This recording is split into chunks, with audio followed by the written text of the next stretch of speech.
little bit just paint a picture of what's happening in Ukraine and Israel super quick so that we can get geopolitical context so that we have a practical approach to this conversation as well. And then we'll continue with the whole warfare conversation. Okay. As far as Ukraine's concerned, and there's actually a very interesting angle to the economics of war that are that we're now able to see out of Ukraine. See what's happened in Ukraine, and I'll give you one statistic. Summer 2023, last year, the most advanced Western weaponry was proving horrifically effective against the Russians. So the Russians were suffering enormous casualties to extremely important, or damage or destruction to extremely important critical military equipment. And the efficacy of these Western weapons was very high. So every time Ukraine used an advanced Western weapon of some kind, they knew that chances that this would be effective, would be successful, were very high. Like, for example, what kind of weapon? Like the Storm Shadow missile from the UK, or the HIMARS rocket system from the US. These things were extremely effective, and they had like a 98% accuracy and effectiveness. Fast forward to summer this year, and you see the accuracy and battlefield effectiveness of these same weapons dropping to like 10-20%. What's changed? What's changed is that the Americans have managed to figure out electronic warfare over the course of the last year, where they're able to use electronic warfare tools and techniques to effectively jam the sophisticated communications tech that is on all this Western weaponry. So a Storm Shadow missile, the moment it enters Russian electronic warfare or jamming or spoofing, loses sense of where it is, where its target is, where it's supposed to go, and just falls out of the sky and hits some random field. It's kind of like hacking the weapons. Exactly. So as you can see, this is a constant pull and push. And this is, if we ever have a longer conversation about the overall arc of the development of war, this is constant, right? You've got technology A comes up, there's a counter to technology A, which is technology B. And then it's just this constant game of, cat and mouse. And so the reason I give you that update is that Russian electronic warfare has allowed the Russians, I think, to regain the momentum that we've seen over the last year, where despite what you read on two different sides of the media and all that about who's winning, I think the reality is that the Russians are able to sustain this tempo and pace of operations far more effectively than the Ukrainians are. And I think that we're heading closer and closer to a situation where it's more and more likely that a peace, if it's ever achieved in the Russia-Ukraine conflict, will only be achieved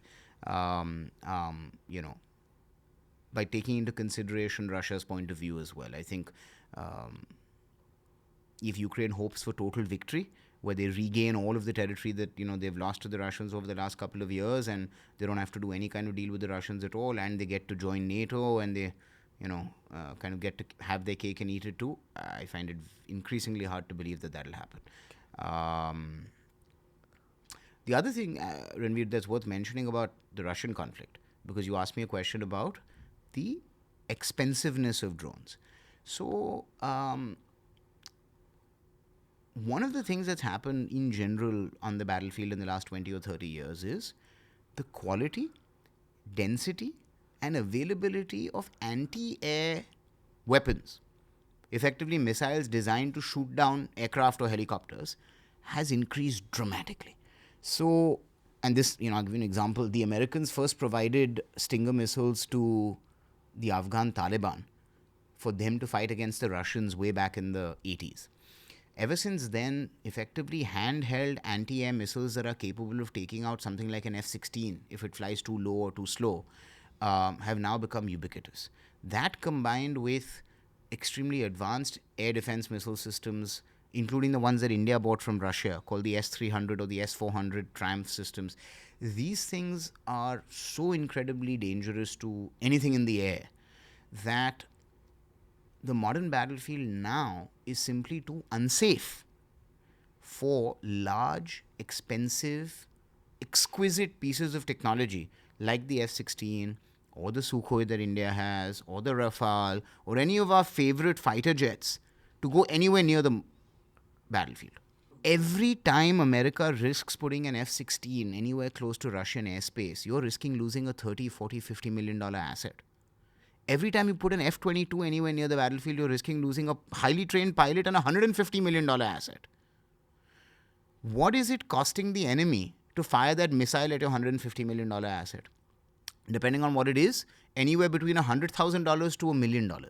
So now when we think about the implied economics of modern warfare, if you're Western power and you're used to saying, I have F-16s, I have F-22s, I have F-35s, but what I also have is a very low risk tolerance. Western societies don't accept huge losses. They're not going to say, send 500 F-16s into combat, and if we lose 200, that's just part of war. That's not how they fight at all. They expect to do mass damage to the enemy and take minimal casualties themselves, right? Because of their technological edge, because of their technological sophistication. At this point, a lot of the legacy platforms that the West has and that India has have become effectively obsolete because of this risk that in an actual all-out war, you're never actually safely going to be able to deploy these weapons because the effectiveness of cheap anti-air missiles is so high that you're going to end up effectively on the losing side of that bargain. Now, what that means, Ranveer, and this is really important, what that means is the force structure of a modern Air Force, and you asked me this at the beginning, are we going to replace the Air Force with drones? The force structure of a modern Air Force is much more likely and should look much more like this, where instead of saying that we have a squadron of F-22s, the Americans will have one F-22, 5 large drones in front of it, and each of those 5 large drones will have 5 medium-sized drones in front of them, and maybe each of those 5 will have 5 small drones each.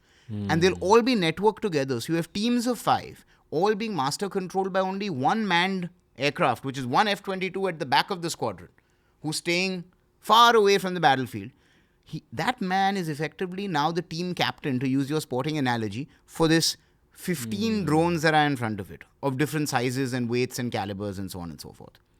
And they all have software that allows them to operate as a team and to receive complex instructions from the pilot. So it's not just saying that, the pilot will be able to remotely pilot another drone. No, it's saying the pilot can say, drones 1 to 5, go and recon quadrant this.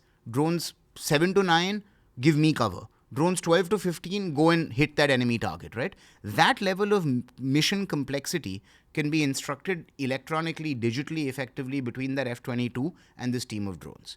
That's how the F-22 remains at a standoff distance, so avoids all of those dense anti-air, systems that exist, and sends instead unmanned platforms. Now, won't those unmanned platforms get targeted by those same anti-air defenses? The answer is yes, but with some caveats.